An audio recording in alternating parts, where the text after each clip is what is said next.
بعد فأعوذ بالله من الشيطان الرجيم بسم الله الرحمن الرحيم المال والبنون زينة الحياة الدنيا والباقيات الصالحات خير عند ربك ثوابا وخير أملا.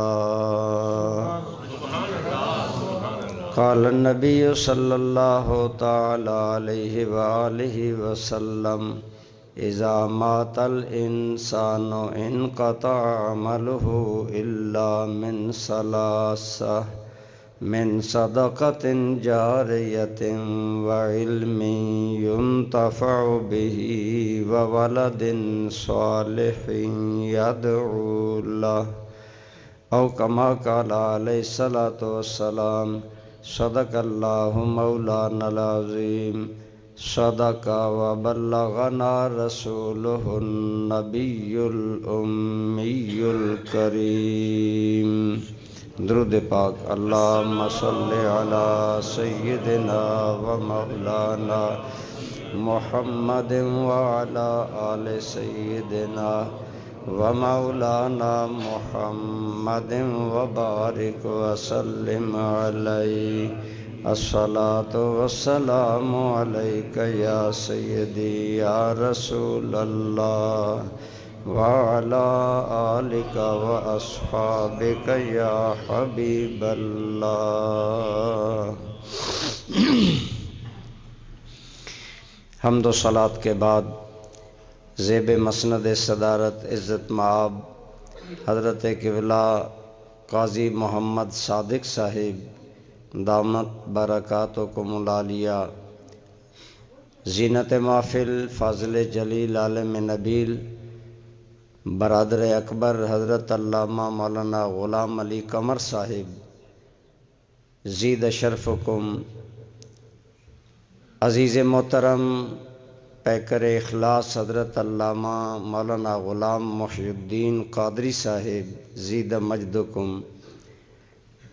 اور ہمارے آستانہ عالیہ بھیرا شریف اور ہم متعلقین بھیرا شریف کے فخر اور نوجوان نسل کے دلوں کی دھڑکن ہمارے عزیز مکرم فاضل جلیل حضرت علامہ پروفیسر ڈاکٹر محمد نعیم الدین اظہری صاحب دامہ اقبالکم، دیگر قابل احترام حضرات علماء کرام، برادران اسلام، آپ میں ہم انسان ہیں.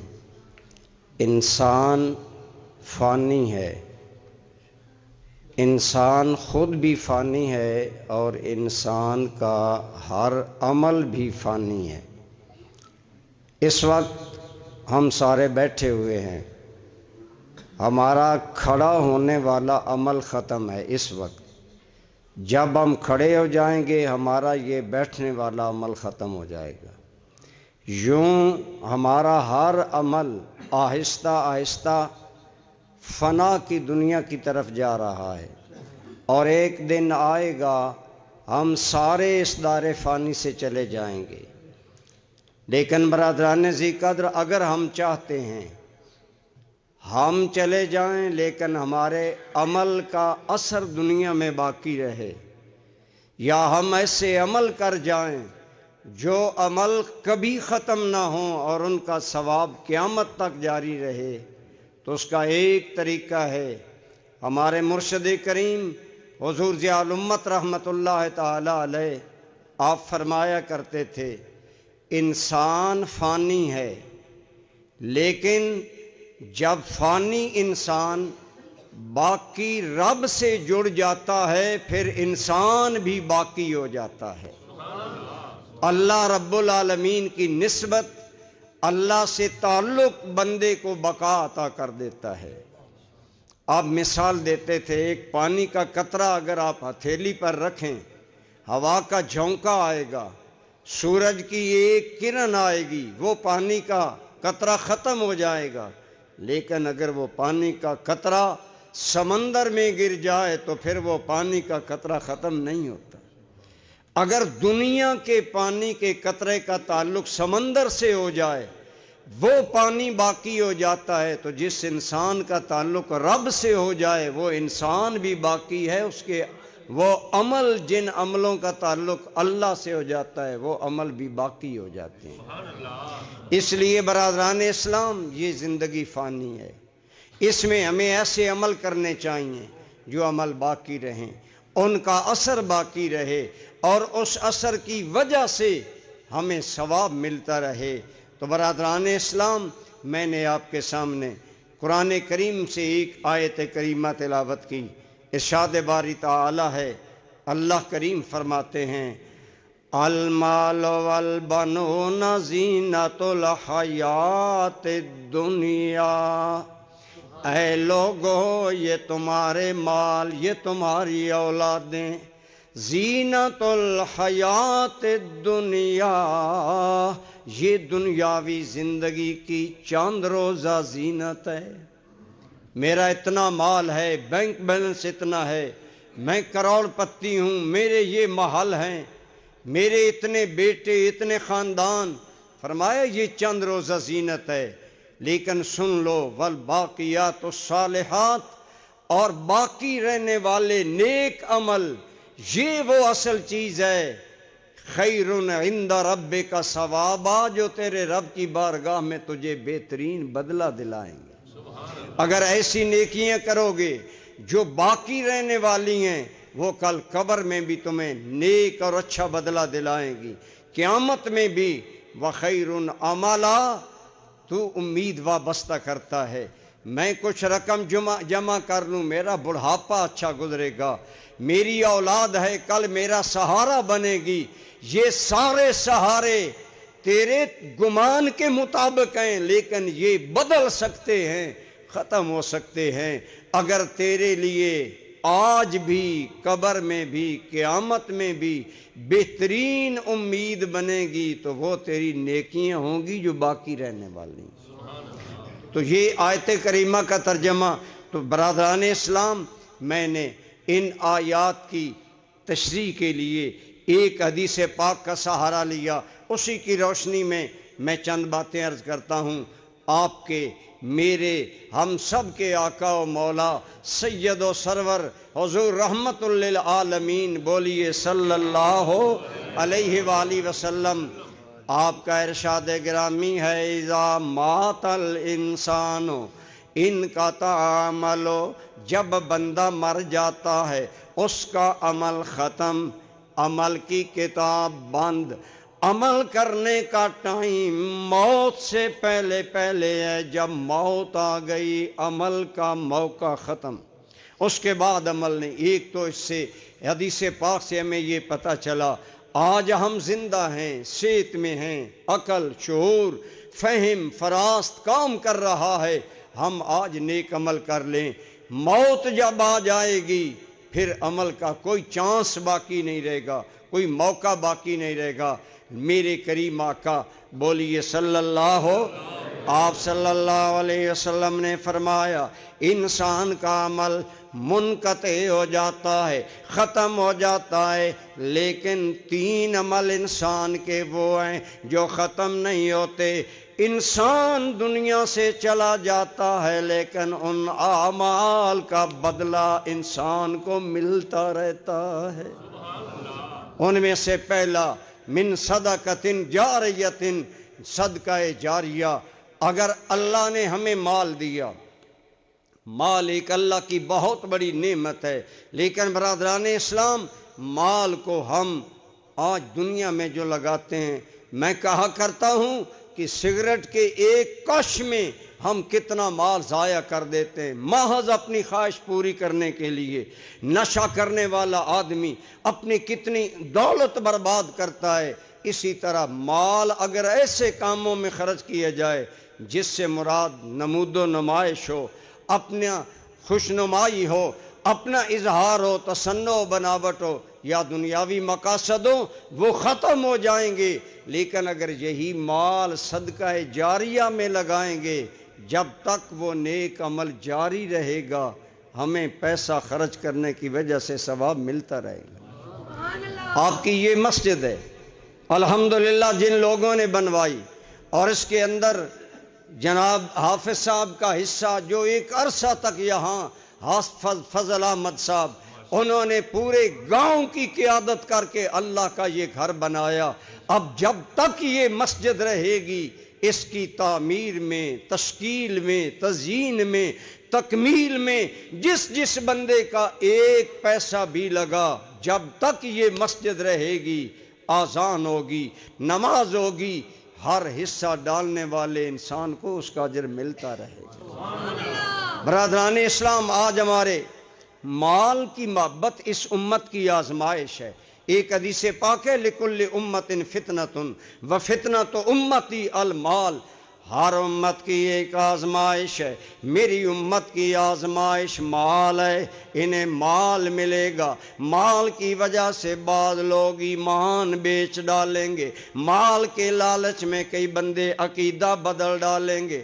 آج آپ کو معلوم ہوگا کتنے لوگ، آج پاکستان کا نوجوان پاکستان سے گھبرایا ہوا یورپ دوڑ رہا ہے، لیکن کچھ وہ بھی ہیں جو یورپ جا کر اپنا دین اور ایمان بیچ ڈالتے ہیں دولت کے لیے، پیسے کے لیے، دنیا کے لیے، یورپ کی آرام دہ زندگی کے لیے۔ کتنے لوگ ہیں جو وہاں جا کر مرزائی ہو گئے۔ اب جب ایمان ہی نہ رہا تو ایسے مال کا کیا فائدہ؟ برادران اسلام، مال سے ہر بندہ محبت کرتا ہے، مال کی وجہ سے لوگ اپنا ایمان قربان کرتے ہیں۔ یہاں ہمارے ملک میں دیکھ لیں کتنے لوگ مالدار ہیں، لیکن کتنے لوگ زکوٰۃ نہیں دیتے۔ اب جو زکوٰۃ نہیں دیتا، پتہ تو ہے کہ یہ مال ہے اللہ کا، دیا بھی اس نے ہے، لیکن زکوٰۃ نہیں دیتا، کل اللہ کی بارگاہ میں کیا جواب دے گا؟ بہت سے لوگ جانتے نہیں کہ عشر کیا چیز ہے، کتنا دینا ہے۔ اللہ نے لہلاتی فصلیں ہمیں عطا فرمائیں، اللہ تعالیٰ نے ہمیں گندم، دیگر غلہ، اناج عطا کیے، ہم نہیں جانتے عشر کیا ہے، کتنا دینا ہے۔ لیکن دوستان گرامی قدر، کیا یہ مال ہم ساتھ لے جائیں گے؟ سکندر رومی آدھی دنیا کا فاتح تھا، جب مرنے لگا تو کہا جب میں مروں اور میری تیاری ہو تو میرے دونوں ہاتھ کپڑوں سے باہر رکھنا۔ لوگوں نے کہا اے سکندر، بڑے عقل مند آدمی ہو، یہ کیوں کہہ رہے ہو؟ کہنے لگا جب میں مروں گا دنیا امڑ آئے گی مجھے دیکھنے، میں ہر دیکھنے والے کو پیغام دینا چاہتا ہوں، آنکھوں سے دیکھ لو، آدھی دنیا کا فاتح جا رہا ہے لیکن دونوں ہاتھ خالی لے جا رہا ہے۔ یہی بات ہے، پنجابی میں اعظم چشتی نے کہا تھا، نہ اے مال خزانے تیرے، نہ حسن جوانی تیری،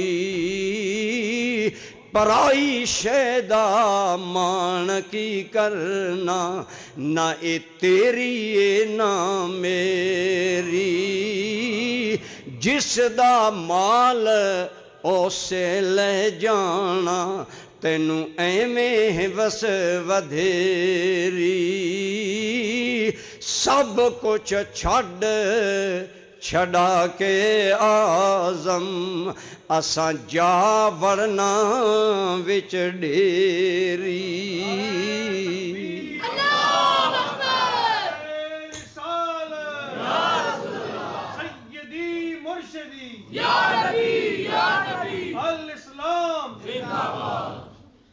برادران اسلام، مال سے محبت انسان کی فطرت میں ہے۔ قرآن میں آیا وَإِنَّهُ لِحُبِّ الْخَيْرِ لَشَدِيدٌ، اِنَّا بھی زور پیدا کرنے کے لیے، خبر پر لام مفتوح بھی قوت پیدا کرنے کے لیے، تاکید کے لیے۔ وَإِنَّهُ لِحُبِّ الْخَيْرِ لَشَدِيدٌ، قرآن کہتا ہے انسان مال کی محبت میں بہت شدید ہے۔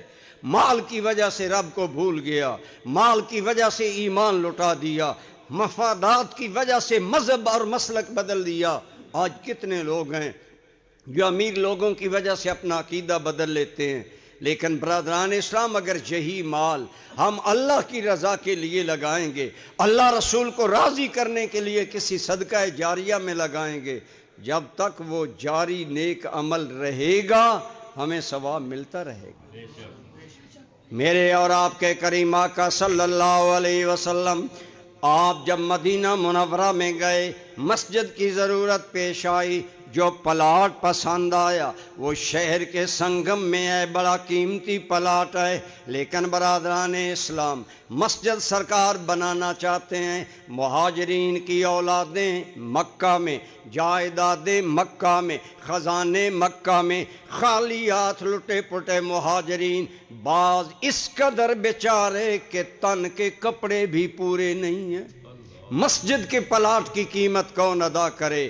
لیکن ازلی بختوں کا مالک سیدنا صدیق اکبر آگے بڑھے، یا رسول اللہ کسی سے بات کرنے کی ضرورت نہیں، مسجد کے پلاٹ کی قیمت ابو بکر ادا کرے گا۔ نعرہ تکبیر، نعرہ رسالت، یا رسول اللہ، نعرہ تحقیق، برادران اسلام، مسجد نبوی کے ابتدائی پلاٹ کی قیمت سیدنا صدیق اکبر نے ادا کی۔ اللہ آپ کو اور مجھے بھی مسجد نبوی کی نمازیں نصیب کرے۔ ایک قول یہ ہے کہ دنیا کی مساجد کی 50,000 نماز، مسجد نبوی کی ایک نماز، اور پھر سرکار کے قرب میں یہ قیامت تک پھر اور مسجدیں ختم بھی ہو سکتی ہیں، مسجدیں بنتی ہیں ختم ہوتی ہیں، 3 مسجدیں قیامت تک رہیں گی، ان میں دجال بھی نہیں آئے گا، مسجد حرام، مسجد اقصی، مسجد نبوی یہ قیامت تک رہیں گی۔ اب فرمائیں دولت مند تو اور بھی تھے، لیکن سلام صدیق تیرے مقدر پر کہ مسجد نبوی کا ابتدائی پلاٹ خرید کر قیامت تک کے لیے صدقہ جاریہ کر گیا۔ اب مسجد نبوی میں قیامت تک جتنے لوگ نماز پڑھیں گے پہلا ثواب صدیق اکبر کو ملے گا۔ اب بتائیں جو اتنا مقدر کا سکندر ہے، جو نیکیوں کا اتنا بڑا بلند انسان ہے، آج اس کے بارے میں اگر کوئی آدمی غیبت کرے ہم سن لیں، ہمارا اپنا ایمان خطرے میں جاتا ہے۔ خدا کی قسم یہ لوگ وہ ہیں جنہیں صلہ یہ ملا کہ مصطفیٰ نے قبر میں ساتھ سلایا ہے، رکھا ہے ساتھ اپنے قبر میں بھی شاہ عالم نے، کرے پھر کون آقا سے جدا صدیق اکبر کو۔ تو جو سرکار کے ساتھ سو رہے ہیں آج یاد رکھیں، آپ سنی لوگ الحمدللہ اہل محبت ہیں، آپ صاف دل ہیں، کوئی اہل بیت کا نام لیتا ہے آپ اس پر بھی قربان ہوتے ہیں، جو صحابہ کا نام لیتا ہے آپ اس کے ساتھ بھی کھڑے ہو جاتے ہیں، لیکن یہ ضرور دیکھیں کہ صحابہ کی محبت کا یہ مطلب نہیں کہ اہل بغض سے نفرت کریں، اہل بیت کی محبت کا یہ مطلب نہیں کہ صحابہ سے بغض رکھیں۔ سنی وہ ہے جس کے ایمان کے چہرے کی دونوں آنکھیں منور ہیں۔ بعض نے صرف اہل بیت، بعض بیچارے تو وہ ہیں جنہیں پورے قرآن سے ایک آیت آتی ہے، اہل بیت کا لفظ جس آیت میں ہے اور وہ پوری آیت بھی نہیں، ساری زندگی صرف ایک آیت گویا قرآن سے آتی ہے، لیکن سنیو تو میں مبارک ہو، ہماری ایمان کے چہرے کی دونوں آنکھیں روشن۔ ہم صحابہ سے بھی محبت کرتے ہیں، اہل بیت سے بھی، اس لیے جس دل میں بغض صحابہ ہو ایسے لوگوں کے پاس بھی نہ بیٹھیں، خواہ وہ سید ہوں خواہ وہ پیر ہوں، اور جن کے دل میں بغض اہل بیت ہو ان کے ماتھوں پر سجدوں کے نشان ہوں تب بھی ان کے قریب نہ جائیں، کیونکہ جن کے دل میں مصطفیٰ کے اہل بیت کی محبت نہیں ہے اسے کبھی حقیقی نور نصیب ہو سکتا ہی نہیں ہے۔ یہ بھی اپنے اندر شعور رکھا کریں۔ ہم سنی بھولے بھالے ہوتے ہیں، جدھر کوئی لگا لیتا ہے، تو صدیق اکبر وہ صدقہ کر کے گیا، قیامت تک آپ کو ثواب مل رہا ہے۔ مدینہ طیبہ میں میٹھے پانی کی تنگی تھی، ایک یہودی کا کنواں تھا، وہ بڑا ظالم قیمتی پانی دیتا تھا، بڑی بھاری قیمت لیتا تھا۔ میرے کریم صلی اللہ علیہ وسلم نے فرمایا جو آدمی مدینہ منورہ میں مسلمانوں کے لیے میٹھے پانی کا انتظام کرے میں اسے جنت کی بشارت دوں گا۔ سیدنا عثمان غنی رضی اللہ تعالیٰ عنہ آگے بڑھے، یہودی سے کنواں خرید لیا، لوگوں نے سمجھا عثمان بھی دولت کمائے گا، لیکن انہیں نہیں پتا تھا مصطفیٰ کے صحابہ دولت کے پجاری نہیں ہیں، وہ تو خدا اور مصطفیٰ کے غلام ہیں۔ صدیق حضرت عثمان غنی نے عرض کیا، یا رسول اللہ صلی اللہ علیہ وسلم، میں نے یہ کنواں مسلمانوں کے لیے وقف کیا، مفت پانی پئیں۔ حضرت عثمان غنی کا مقدر دیکھیں، وہ کنواں آج بھی مدینہ منورہ میں نہیں۔ صدقۃ جاریہ، اللہ نے آپ کو اور مجھے مال دیا ہے، تو جیسا حضرت ڈاکٹر صاحب فرما رہے تھے، الکلیۃ الغوثیہ بنا، رسول اللہ کی امت کی بچیوں کی تعلیم تربیت کے لیے ادارہ بنا۔ خدا کی قسم آپ لوگ خوش بخت ہیں۔ میرے سیدی الکریم حضور ضیاء الامت رحمت اللہ تعالی علیہ فرمایا کرتے تھے، جہاں دینی ادارے ہوتے ہیں نا، وہ علاقے کے لوگوں کے گناہوں کا کفارہ ہوتے ہیں۔ حضور وہ کیسے؟ فرمایا وہاں دین پڑھا جاتا ہے، علاقے کے لوگ کوئی مدد کریں گے، مالی مدد کریں گے، صدقہ جاریہ کے طور پر اداروں میں کمرے بنوائیں گے، دارالحدیث بنوائیں گے، دارالقرآن بنوائیں گے۔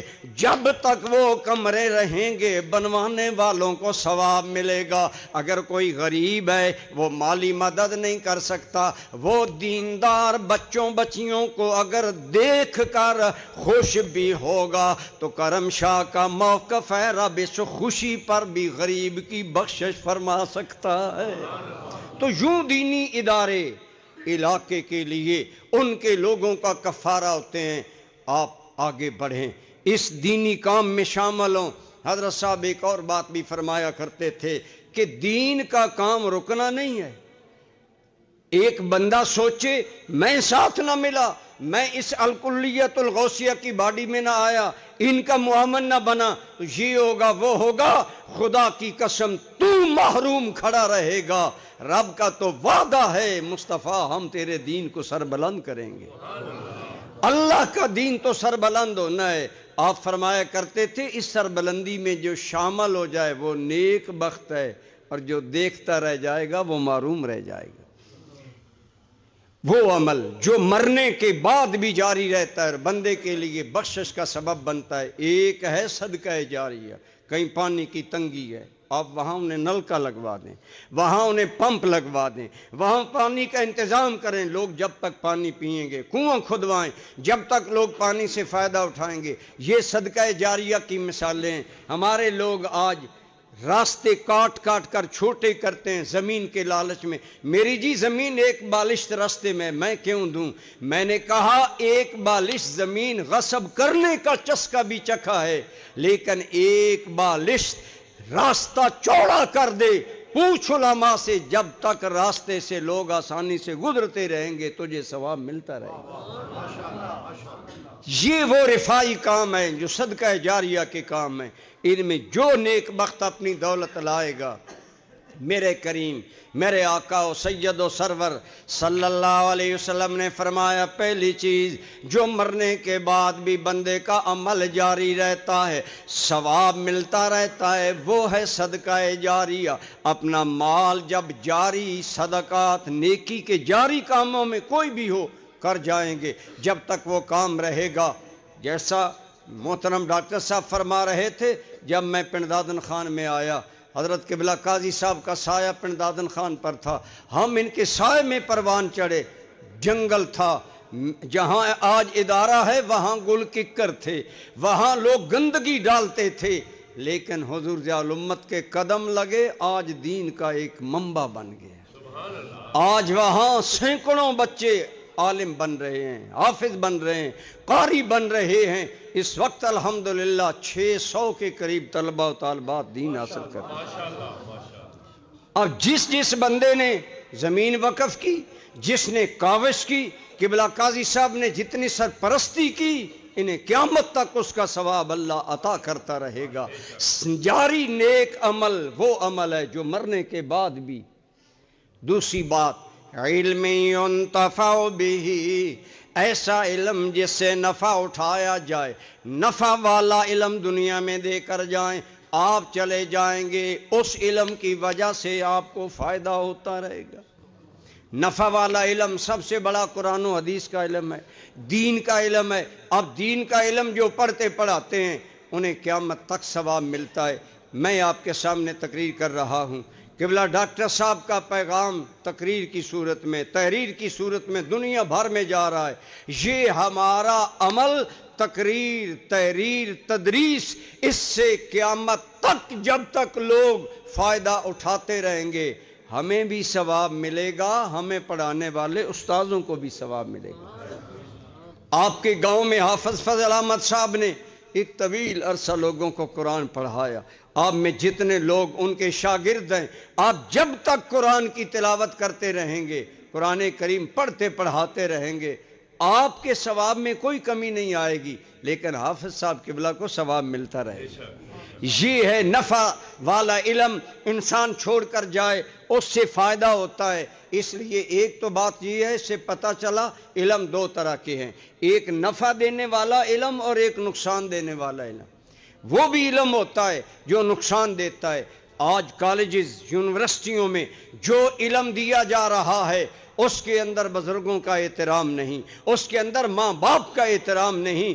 آج بچہ یونیورسٹی اور کالج میں جاتا ہے، ماں باپ کا احترام نہیں کرتا۔ برادران اسلام، وہ علم جو دین کے خلاف ہیں وہ علم نافع نہیں ہیں، وہ نقصان دینے والے علم ہیں۔ علم نافع حقیقت میں سب سے بڑا علم قرآن، حدیث اور دین کا ہے۔ تو گویا جو نفع والا علم کسی کو سکھا جائے گا، جب تک وہ علم باقی رہے گا علم سکھانے والے کو ثواب۔ اب ایک گاؤں کا کروڑوں پتی چودھری مر گیا، اسے قرآن نہیں آتا، اور جن امام مسجد لوگوں کو آپ لوگ عموماً ہمارے معاشرے میں غریب سمجھتے ہیں، کمیوں کے ساتھ شمار کرتے ہیں، اگر ایک حافظ سینکڑوں بچوں کو قرآن پڑھا گیا لیکن زندگی بھر غریب رہا، بتائیں وہ کروڑ پتی بازی جیتا یا یہ قرآن پڑھانے والا بازی جیتا؟ یہ ہے فائدہ۔ نفع والا علم حاصل کریں، نفع والی چیز کوئی بھی اچھی چیز ہے۔ میں تو اس کی یہ بھی تشریح کرتا ہوں کہ صرف قرآن، حدیث اور دین، اگرچہ سارے علم ان سے نکلے، ان کے اندر ہیں اجمالی طور پر سارے علم، لیکن اخلاقیات کا علم، کردار کا علم، آپ کے پاس اخلاقی کتنی چیزیں، آپ بھی ایسا علم پھیلا سکتے ہیں۔ میں اہل سنت کو متوجہ کیا کرتا ہوں، ہم سنی خصوصاً دیگر مکاتب فکر کا بچہ، اگر اثنا عشریہ فرقے کا بچہ ہوگا نا 9 سال کا، آپ اسے کہیں 12 اماموں کے نام سنا، وہ بچہ فر سنا دے گا۔ آپ کسی سنی کو کہیں کہ آپ ان رسول اللہ کے 10 صحابہ کا نام لیں جن کا نام لے کر حضور نے جنتی فرمایا، 10 سرکار کے ایسے خوش بخت صحابی ہیں جن کا نام لے کر حضور نے فرمایا یہ جنتی ہیں، اگر کہا جائے سنی کو نہیں آئے گا۔ یہ ہمارا ہے اپنے مسلک کے ساتھ، اپنے مذہب کے ساتھ تعلق، اور دینی حوالے سے ہم اتنے کمزور ہیں کہ اثنا عشریہ فرقے کا ایک 9-8 سالہ بچہ 12 اماموں کے نام جانتا ہے۔ حالانکہ بڑی معذرت سے اگر آپ توجہ سے سن رہے ہیں بات، تو 12 اماموں کا نام کسی حدیث میں نہیں ہے، کسی حدیث میں 12 اماموں کا نام نہیں ہے، نہ سرکار نے فرمایا ہے کہ یہ 12 ہیں 13واں کوئی نہیں ہے، یہ کوئی حدیث نہیں ہے، یہ لوگوں نے اپنے پاس سے گھڑے، لیکن وہ چونکہ 11 کے 11 سید تھے، عالم تھے، عارف تھے، ولی اللہ تھے، سنی ان کو بھی سلام کرتا ہے۔ جو کرتے ہو بول لو، ہم سلام کرتے ہیں کہ نہیں کرتے؟ ہم ان کا احترام کرتے ہیں کہ نہیں کرتے؟ لیکن ان کا بھی احترام کرتے ہیں، لیکن کہتے ہیں یہ غلط ہے کہ 12 ہی امام ہے 13واں کوئی نہیں، کوئی حدیث نہیں ہے۔ اگر نوجوان سن رہے ہیں، آپ سن رہے ہیں، اس بات کو دل میں اتاریں، یہ 12 امام کا عقیدہ اہل سنت کا نہیں ہے، لیکن اس کے باوجود ہم ان کا احترام کرتے ہیں، ان کی عزت کرتے ہیں، لیکن ہمیں 10 عشرہ مبشرہ بالجنہ صحابہ کے نام نہیں آتے۔ یہ ہماری دینی غیرت میں کمی ہے، احساس میں کمی ہے۔ اس لیے کہ ہم اپنے گھروں میں، اگر آپ اپنے گھر میں 10 نام صحابہ کے ایک ماہ بچوں کو روزانہ سنائیں، بچوں کو یاد ہوں گے کہ نہیں ہوں گے؟ گھر میں ماں باپ جو باپ کرتا ہے وہ بچوں میں منتقل ہوتی ہے۔ ہمارے سنی لوگ اپنے گھر میں کوئی دین کی بات نہیں کرتے، باقی فرقے جہاں بیٹھیں گے اپنے مسلک کی بات کریں گے. خدا را بہت سی، ایک آدمی کہنے لگا جی ہمارے پاس تو علم نہیں ہے، ہم کیا سکھائیں؟ میں نے کہا علم ہے آپ کے پاس کیا؟ میں نے کہا آپ بتائیں، جب کوئی نیک کام، کوئی کام کرنا ہو مسلمان کو، اس کو کیا پڑھنا چاہیے؟ بولیں، آپ کو پتہ ہے؟ بولیں. بسم اللہ الرحمن الرحیم. میں نے کہا یہ آپ کو پتہ ہے، یہی بچے کو سکھا کر جائیں. ہمارے دارالعلوم میں گجرانوالا شہر کا بچہ پڑھتا تھا، حافظ محمد یعقوب اس کا نام تھا. ہم اس سے اگر پینسل مانگتے، میں اللہ کے گھر میں بیٹھا ہوں عرض کر رہا ہوں، پانی مانگتے، کتاب مانگتے، وہ کتاب آگے کرتا، ساتھ کہتا بسم اللہ الرحمن الرحیم. صبح ہم انہیں جب جگاتے تو وہ بچہ اذان سن کر یا جاگ جاتا یا ہمارے جگانے سے جو ہی جاگتا تو اٹھتا بھی آتا اور کلمہ بھی پڑھتا. میں نے ایک دن اس کو کہا آپ کو یہ اچھی عادات کہاں سے ملی؟ کہنے لگے استاد جی یہ میری ماں سے مجھے ملی. کتنی اچھی باتیں آپ نہیں جانتے کہ بزرگوں کا احترام کرنا حضور کا حکم ہے، بڑوں کا احترام کرو، چھوٹوں پر شفقت کرو. کتنی اچھی باتیں آپ کے علم میں، خدا را انہیں آگے منتقل کیا کریں. میں اپنے نوجوانوں سے کہوں گا آپ موبائل استعمال کرتے ہیں، اس میں اچھی باتیں منتقل تو لوگ کر رہے ہیں. آج میسج میں ایک بندہ 10 اچھی باتیں کرتا ہے، لیکن 10 باتیں آگے کنورٹ کرنے میں فائدہ اور اثر تب ہوگا جب پہلے آپ خود اس پر عمل کریں گے. لِمَ تَقُولُونَ مَا لَا تَفْعَلُونَ. عمل ہم نہیں کرتے، دوسروں کو کہتے ہیں کریں، خود نہیں کرتے. آپ مسجد کی الماریاں کھول لیں، قرآن سے بھری پڑی ہیں. کیوں جی رمضان آ گیا میں قرآن مسجد میں رکھوں گا، میرے باپ کو ثواب پہنچے گا. میں نے کہا یہاں سارے قرآن تو پڑھتے نہیں لوگ، آپ خود کیوں نہیں پڑھتے کہ آپ کے باپ کو ثواب پہنچے؟ عمل ہم نہیں کرتے.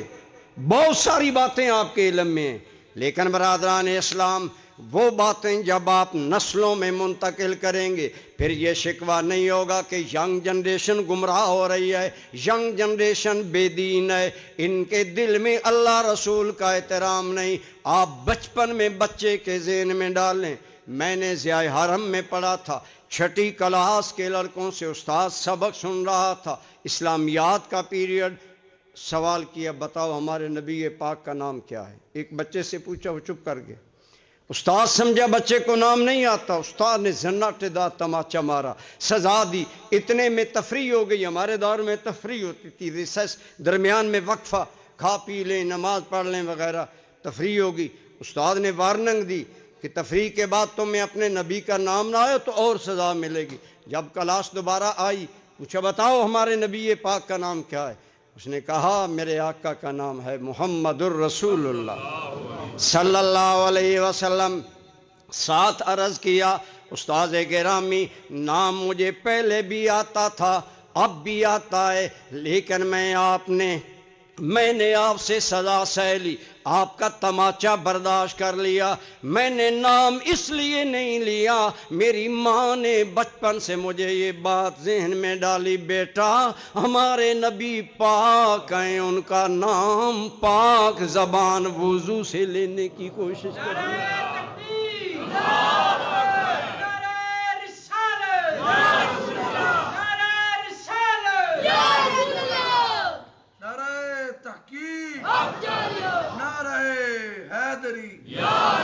اس ماں کی تربیت کو کروڑوں سلام جس نے بچے کے ذہن میں شروع سے ہی ڈال دیا میرے آقا پاک ہیں. کوشش کرو پاک حالت میں. اگرچہ علماء تشریف فرما ہے وضو کے بغیر بھی سرکار پر درود پڑھنا جائز ہے، لیکن ماں کی تربیت، حسن تربیت کو میرا سلام ہے، اس اچھائی کو منتقل کرنے کو میرا سلام ہے. آج ہمارے نوجوان ہیں، ہم شکوہ کرتے ہیں نوجوان سے، ہم انہیں گائیڈ لائن نہیں دیتے، رہنمائی نہیں کرتے، اچھی بات نہیں کہتے. ایک نوجوان ہے سیدزادہ امی سے کہنے لگا امی جان میں علم دین پڑھنے بغداد جاؤں گا، اجازت دیں. ماں بولی بیٹا میں بوڑھی ہوں، مجھے تیری خدمت کی ضرورت، لیکن میں اپنی خدمت پر نبی کے دین کی خدمت کو ترجیح دیتی ہوں، جاؤ اللہ کے نبی کے دین کا علم حاصل کرو۔ بچہ شاید تیری میری ملاقات ہو نہ ہو، یہ 40 دینار میں نے تیری کبا میں سی دیے، جہاں ضرورت پڑے استعمال کرنا۔ بچے آخری میری نصیحت ہے، کبھی جھوٹ۔ بچہ جا رہا ہے، قافلے پر حملہ ہو گیا، ڈاکوؤں نے قافلہ لوٹا، ہر ایک مال چھپا رہا ہے، لیکن جب بچے سے پوچھا تو وہ سید بچہ مال بتا رہا ہے کہ میری کباب میں 40 دینار ہیں۔ انہوں نے پکڑ کر اپنے سردار ڈاکوؤں کے پاس لے گئے، کہا یہ بچہ عجیب ہے، یہ مال بتاتا ہے کہ میرے پاس اتنا ہے۔ اس نے کہا بچے اگر تو جھوٹ بولتا اب تیری جان بھی خطرے میں نہ ہوتی، مال بھی خطرے میں نہ ہوتا، تو نے سچ بول کر اپنی جان اور مال خطرے میں ڈالی، تو وہ یقین کی دنیا میں پروان چڑھنے والا سید زادہ، وہ نیک ماں کی گود میں پلنے والا سید زادہ بولا اے ڈاکوں کے سردار، نہ مجھے مال کی پرواہ ہے نہ مجھے جان کی پرواہ ہے، مجھے پرواہ ہے تو ماں کے فرمان کی پرواہ ہے۔ کہ تیری ماں نے تمہیں کیا کہا تھا؟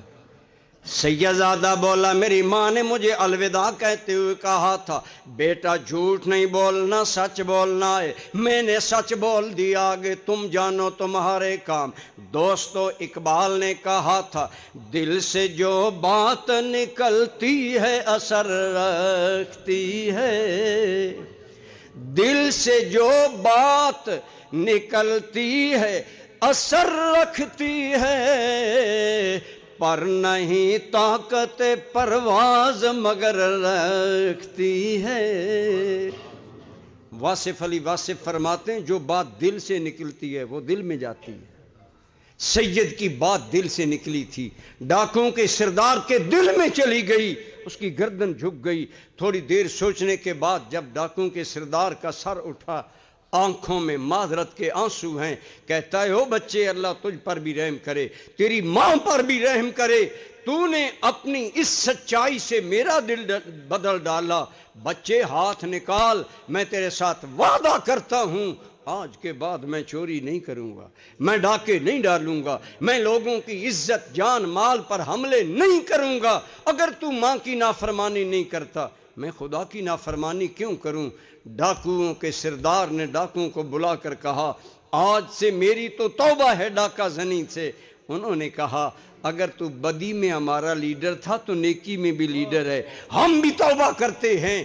یہ ہے وہ کردار اور علم نافع۔ ماں نے تو اتنا کہا تھا بیچا جھوٹ نہ بولنا، اس بچے کی سچائی نے پوری ڈاکوں کی جماعت کے دل بدل ڈالے۔ ہم کہتے ہیں کرامت یہ ہے جی اڑتی چڑی گرا لیں پیر صاحب نظر ڈال کر، جی میاں بیوی لڑا دیں پیر صاحب، ایسے پیر پیر نہیں پیڑ ہیں، بربادی ہیں تیری بھی اپنی بھی۔ یہ ہے وہ پیر جس کے کردار کی روشنی نے ڈاکوں کے دل کی دنیا بدل ڈالی۔ نگاہ ولی میں یہ تاثیر دیکھی بدلتی ہزاروں کی۔ اصل کرامت یہ ہے کہ دل بدلے۔ دل کیسے بدلا؟ ماں کے یہ کہنے سے بیٹا جھوٹ۔ کیا آج ماؤں کی کوکھ سے بچے پیدا نہیں ہوتے؟ آج لاڈ ملتا ہے، پیار ملتا ہے، اخلاق نہیں ملتا، تربیت نہیں ملتی۔ علمی ينتفع به، ایسا علم جو تیرے علم میں ہے وہی اچھی بات ہے۔ بچوں کو بتاؤ، یاروں کو بتاؤ، ہم مجلس لوگوں کو بتاؤ، تیرے جو فرینڈ ہیں دوست ہیں تیری فرینڈ شپ ہے موبائل پر، ان کے اندر اچھی بات کو منتقل کرو۔ نفع دینے والا علم جو بھی چھوڑ جائے گا اسے قیامت تک ثواب ملتا رہے گا۔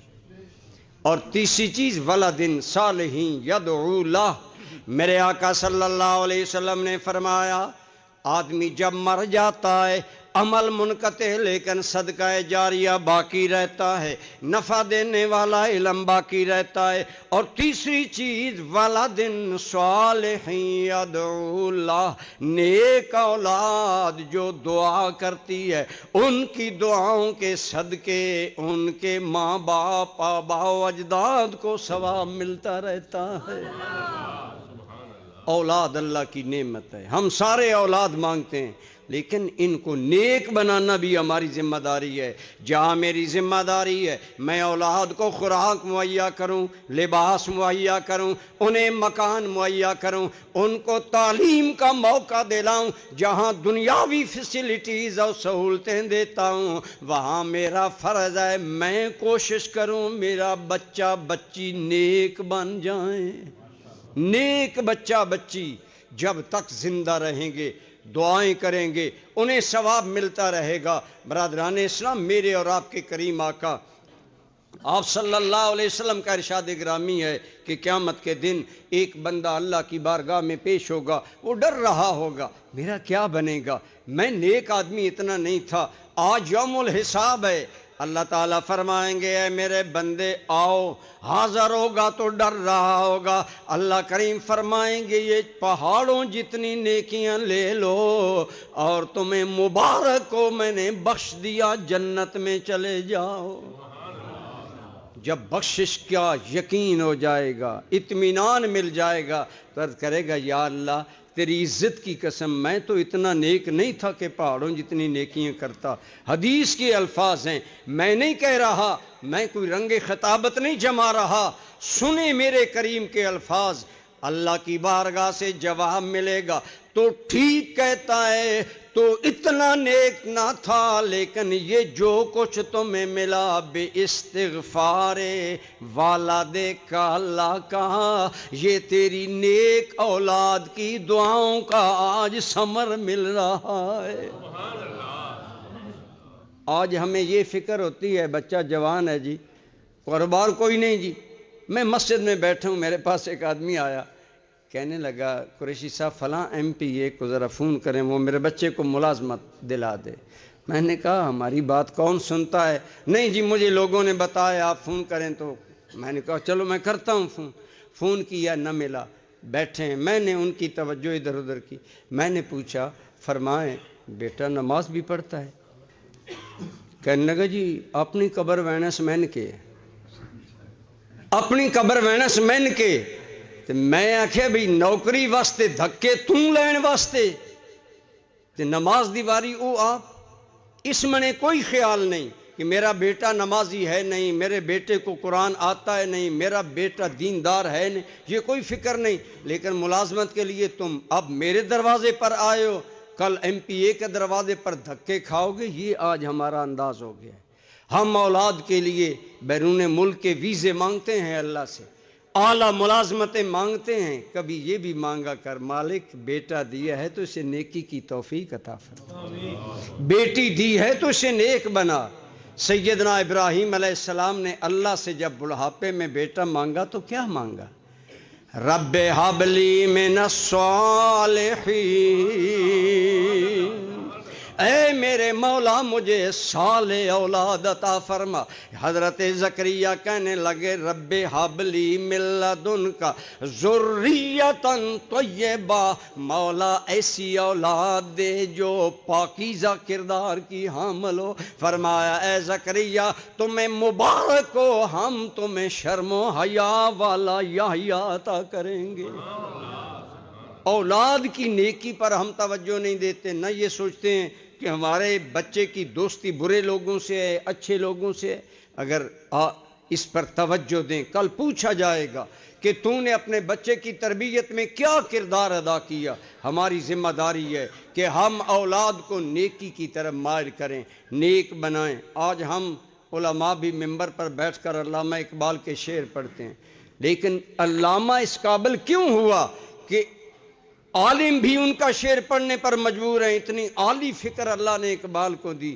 کسی نے سوال کیا تھا اقبال اتنا تجھے اللہ نے عشق رسول عطا کیا ہے، حالانکہ تو ایک وکیل اور بیرسٹر بندہ ہے، تیرا ان چیزوں سے کیا تعلق؟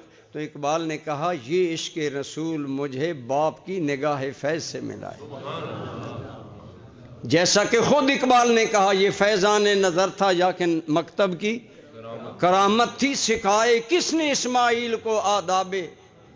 آج باپ بیٹے کو بات کوئی کرے تو بیٹا باپ کی بات کا جواب ہی نہیں دیتا، سنتا نہیں ہے۔ کنچ مار ویندا پنجابی بوڑھا باپ انتظار کرتا ہے، اتنا صرف پوچھتا ہے بیٹا گھر کب واپس آؤ گے، تو آگے بیٹے کا کیا جواب ہوتا ہے؟ لیکن باپ کہے بیٹا میں تمہیں ذبح کرنا چاہتا ہوں، بیٹا کہے ابا جان گردن حاضر ہے۔ اتنی فرما برداری کیوں ملی؟ فیضان نظر تھا، باپ کی نظر تھی، ماں کی گود پاک تھی، انہوں نے توجہ دی کہ ہمارا بیٹا نیک ہو، بیٹا نیک ہوا۔ تو اقبال کہتا ہے یہ عشق رسول مجھے میرے باپ کی وجہ سے ملا۔ انہوں نے کہا کیسے؟ اقبال کہنے لگا میں ایک اعلیٰ امتحان دینا چاہتا تھا اور میں مطالعہ میں مصروف تھا، تو ایک بھکاری آئے، اس نے دروازے پر دستک دی۔ بعض بھکاری ایسے ہوتے ہیں کہ ایک مرتبہ جواب نہ ملے دوبارہ آتی، بار بار دروازہ جب کوٹنے لگا تو اقبال کہتے ہیں میں مطالعہ کر رہا تھا، میرے مطالعہ میں خلل آیا، میں دوڑا اور غصے میں سناٹے دار تماچا اس کے منہ پر دے مارا۔ اب وہ رونے لگ گیا، چیخنے لگ گیا، مجھے بد دعائیں دیتا چلا گیا۔ اقبال کہتے ہیں لیکن جب میں گھر آیا تو میں نے دیکھا کہ میرے والد شیخ نور محمد پریشان ہیں، میں سمجھ گیا میرا یہ عمل میرے باپ کو پسند نہیں آیا۔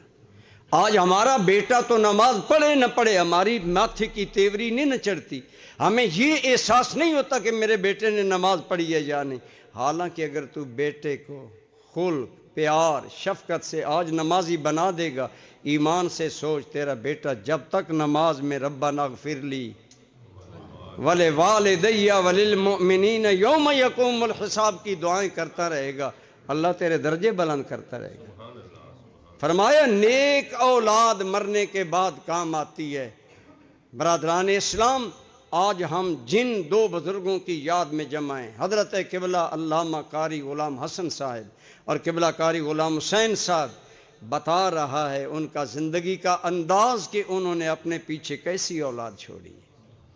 وہ لوگ آج قبلہ ڈاکٹر صاحب علامہ غلام محی الدین صاحب کا علاقے بھر میں اخلاص مشہور ہے، حضور ضیاء الامت کا فیض ہے ان لوگوں سے ٹپکتا۔ اور کتنے خوش بخت ہیں قبلہ قاری غلام حسن صاحب جن کے 5 بیٹے حافظ قاری عالم ہیں اور سارے اللہ کے دین کا پیغام، نیک ہیں، نمازی ہیں۔ یہ ہے فائدہ نیک اولاد کا، آج انہیں کتنا ثواب۔ میں مسجد میں بیٹھوں، قبلہ قاضی صاحب میرے والد گرامی کو جانتے تھے، وہ پنڈ دادن خان آتے تھے، تو یقین جانے ایک دن مجھے کہنے لگے محمد انور بیٹا مجھے امید ہے کہ اللہ تیری تقریروں کے صدقے میری بخشش کر دے۔ یہ کہا کرتے تھے۔ یقیناً میں نے بہت تھوڑا عرصہ قبلہ قاری غلام حسن صاحب کو دیکھا، لیکن اخلاص کا پیکر، شفقت کا پیکر، ہم عمر میں ان سے چھوٹے تھے، علم میں۔ یقین جانے جب بھی پنڈ دادن خان میں تشریف لے گئے جاتے قبلہ قاضی محمد صادق صاحب کے پاس تھے، اگر یہ نہیں بھی تو دارالعلوم ضرور آنا، دارالعلوم کی مدد بھی کرنی اور ہمیں خوب دعاؤں سے نوازنا۔ ایک پیکر لطف و کرم انسان، ایک شفقت کا ابر رحمت انسان تھا، وہ انہیں ہم نے دیکھا۔ یہ انہیں اللہ نے صلہ دیا کہ ساری اولاد نیکی کے ان کی بچی جامعہ میں بچیوں کو عالمہ فاضلہ قاریہ بناتے اس دنیا سے رخصت ہو گئی، کل اللہ کی بارگاہ میں ان کے استقبال اور عزتوں کا عالم کیا ہوگا۔ اس لیے اگر آپ اور میں چاہتے ہیں مرنے کے بعد ہمارے لیے خیر کے سلسلے باقی رہیں، ہم فانی ہیں، ہم ختم ہو جائیں گے، خدا کرے ہمارے عمل جاری رہیں۔ آج حضور ضیاء الامت دنیا میں بظاہر نہیں، لیکن آفاق در آفاق 7 سمندر پار جائیں تب بھی، اور خدا کی قسم یہ اثر ہے، میں پچھلے مہینوں بیرون ملک سے واپس آیا، عموماً لوگوں سے جب حضور ضیاء الامت کا تذکرہ چھڑتا ہے ایک آدھ بات کرتے ہیں، آگے اشک بار ہو جاتے ہیں اور رو کر کہتے ہیں ہم نے ایسا انسان نہیں دیکھا جس سے دل کو بھی سکون ملے، آنکھوں کو بھی نور ملے، وہ انسان تھا۔ یہ ہے ان کا آج صدقہ جاریہ۔ میں تو قبلہ ڈاکٹر نعیم الدین صاحب کا شاید آپ لوگ مقام جانتے ہیں، علمی یا نہیں ہم جانتے ہیں کہ ہمارے لیے یہ کتنے قابل فخر ہے. یقین جانیں ہم ان کا نام فخر سے لیتے ہیں. تو اس لیے آپ اور میں اگر چاہتے ہیں کہ ہمارے مرنے کے بعد بھی ہمارے لیے خیر کے سلسلے، دعاؤں کے سلسلے، اجر کے سلسلے جاری رہیں، تو ان کا ایک ہی طریقہ ہے کہ ہم بھی یہ 3 کام کریں. صدقہ جاریہ، نفع دینے والی بات آگے پھیلائیں، اور تیسری چیز اولادوں کو نیک صالح بنانے کی کوشش کریں. ایک جگہ میں تقریر کر رہا تھا نا، ایک بابا جی کہنے لگے مولوی جی میں تو آدھا نماز پڑھو جب تک آنکھیں نہیں لگ دے. میں کہ بابا جی آپ نے حق ادا کر دیے، لیکن اس نے یہ نہیں کہ صرف کہو، حکمت سے. میں وہ بات بھول گیا، اب عمر بھی ایسی ہے بات بھول جاتی ہے. علامہ اقبال کہتے ہیں میں نے دیکھا والد گرامی رو رہے تھے تو میں سمجھ گیا، میں امتحان بھول گیا، پڑھائی بھول گیا. آج کا نوجوان تو وہ وقت آ گیا نا، حدیث پاک ہے، یہ مشکات شریف میں بھی ہے، ترمذی شریف میں بھی ہے، جب یہ وقت آ جائے کہ جوان دوستوں کو ٹائم دے لیکن باپ کو نظر انداز کرے تو سمجھنا قیامت قریب آ رہی ہے. اب آج یہ حال نہیں ہے. کسی بھی نوجوان کے موبائل پر جتنا وہ یاروں کو ٹائم دیتا ہے، کیا گھر میں بیمار باپ کو اتنا ٹائم دیتا ہے؟ یہ قیامت کی علامتوں میں سے ہے. لیکن علامہ اقبال ایک نیک بخت بیٹا تھا، تیاری بھول گیا، امتحان بھول گیا. اقبال کہتے ہیں میں ابا جان کے قریب ہوا، میں نے پوچھا ابا جان آپ کیوں پریشان ہیں؟ تو کہتے ہیں جب میں نے پوچھا تو میرے باپ پھوٹ پھوٹ کر رونے لگے. میں سمجھ گیا سبب میں ہوں، میں نے ابا جان کو تکلیف دی، میں نے پاؤں پکڑے، منت سماجت کرنے لگا. فرمایا اقبال ایک شرط پر معافی مل سکتی ہے. پہلے ایک عظیم جملہ علامہ کے فارسی میں شعر ہے. اقبال کہتا ہے ابا جان نے مجھے کہا کہ بر پدر این جور نا زیبا مکن اور پیش مولا بندہ را رسوا مکن. اقبال کل قیامت کا دن ہوگا، یہی بھکاری روتا آئے گا، اور اگر حضور کی بارگاہ میں یہ روتا روتا آیا، اقبال بتا میں رسول اللہ کو کون سا منہ دکھاؤں؟ یہ ہے باپ کا دل درد مند، احساس والا دل کہ اقبال تو نے فقیروں غریبوں پر حضور نے شفقت کرنے کا حکم دیا، تم نے تماچا مارا، کل حضور کے سامنے مجھے شرمندہ نہ کر رہا ہے میرے بیٹے. اقبال کہتا ہے میں منتیں کر رہا ہوں. فرمایا ایک ہی شرط ہے، وعدہ کرو کہ تم اپنے دل میں میرے نبی کی محبت بسا لو گے. تو کہتے ہیں اس دن سے میں نے سوچا کہ اس عالی مرتبت آقا و مولا کا مقام کیا ہے جس کے سامنے میرے باپ جانے سے شرمندہ ہیں. بہت بڑا مقام ہے. پھر اقبال نے اسی فکر کے نتیجے میں وہ آفاقی ربائی لکھی. شاعر کہا کرتے تھے داغ جیسے شاعر، مومن جیسے کہ ہم سے پورے دیوان اقبال لے لے اور ایک یہ ربائی دے دے ہم سودا کریں گے. لیکن اقبال کی یہ ربائی ان پر بھاری تھی. کیا تو غنی از ہر دو عالم من فقیر، روز محشر عذر ہائے من پذیر. اس کا معنی ہے میرے مالک تو غنی ہے، بے نیاز ہے، تو کوئی بخشنے کے لیے عملوں کا تو محتاج نہیں ہے. اقبال کے عذر قبول کر کے ویسے ہی معاف کر دے. لیکن اگر میرے مولا حساب لینا ہی ہو تو ور حسابم راتو بینی ناگزیر، از نگاہ مصطفیٰ پنہاں بگیر. یا اللہ اگر اقبال کا تو حساب ضرور ہی لینا چاہے تو تجھے تیری شان کا واسطہ حضور کے سامنے میرا حساب نہ لے. یہ وہ تھا ادب، احترام، عشق و محبت رسول جو اقبال کو باپ سے ملا. اللہ ہمیں بھی اپنی اولادوں کو نیک روش پر چلانے کی توفیق عطا فرمائے. اللہ تعالی قبلہ قاری صاحب، قاری غلام حسن صاحب، جناب غلام حسین صاحب اور ان کے جملہ خاندان کے وہ نیک لوگ جن کے الولد و سر لابیہ، بچے تب ایسے ہوتے ہیں جب باپ خود بھی نیک اور مخلص لوگ ہوتے ہیں، اللہ ان کے درجات بلند فرمائے۔ اور ان تمام بھائیوں نے جو سلسلہ ہائے تعلیم، جو سلسلہ ہائے تربیت، جو سلسلہ ہائے تقسیم فیضان ضیاء الامت جاری کیا ہے، اللہ اس میں اور برکتیں عطا فرمائے۔ وما علیہ الا البلاغ۔